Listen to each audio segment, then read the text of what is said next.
Hey guys, welcome back to another video. In this video, I'm going to talk about some of the negative sides and also the positive sides of finding English partners in groups and in applications.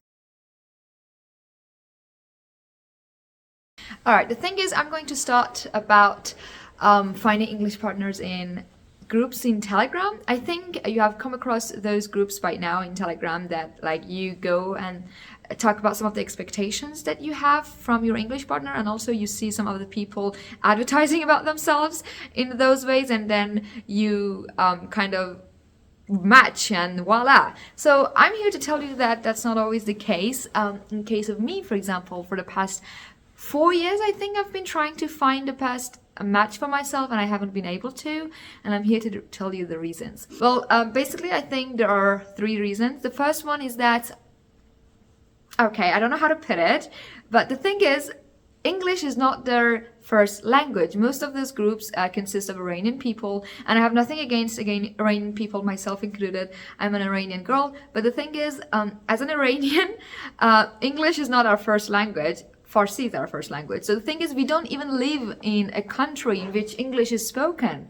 No, the only place that we get to practice our English is in the classroom, and it's quite different from the things that happen in the real world, right? So I am looking for someone, for example, me, I'm talking about myself here. I'm looking for someone who lives in an English-speaking country, like who lives in the context of English. You know what I mean? The way that he uses or she uses English is authentic.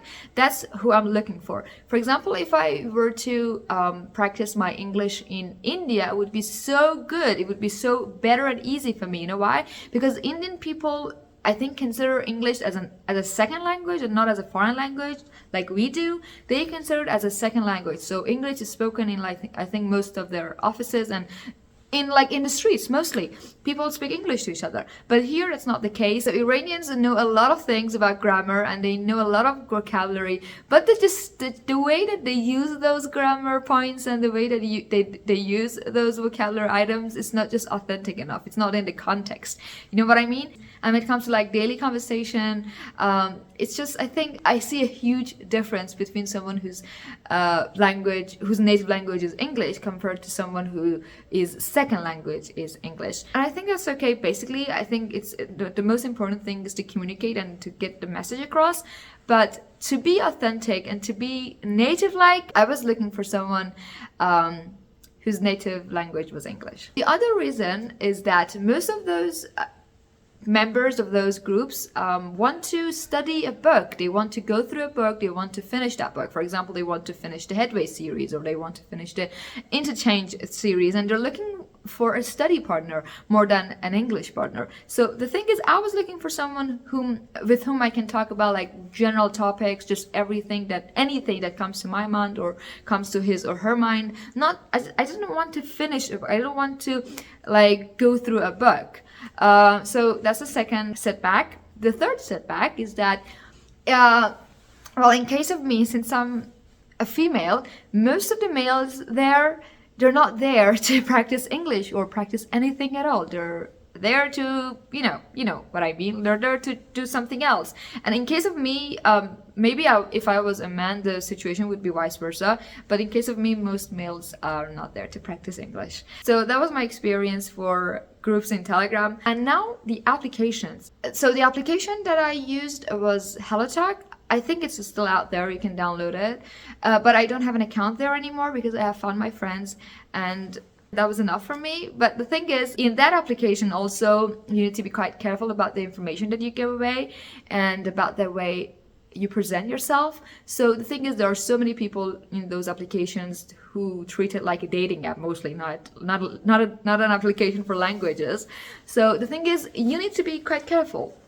And so do not give away your personal information just for nothing. And also, I think it's mostly okay to do voice calls and voice messages. Do not go for video calls or for like pictures of yourselves. That's not the thing that I would recommend. But like after, I think maybe 1 year or 2 years of like constant interaction, you get to know him or her better. So I think that would be a good time maybe to kind of be more friendly and be more open. But at first I wouldn't recommend that.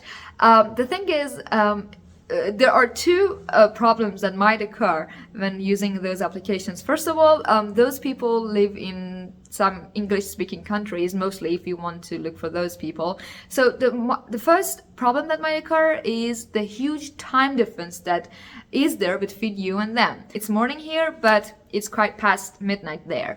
So this huge time difference might kind of be bothering you and also your friend.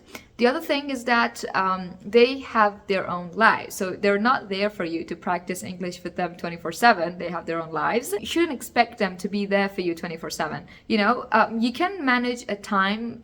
I think it would be possible for you to manage a time. It was possible for me to manage a time to practice your English with them.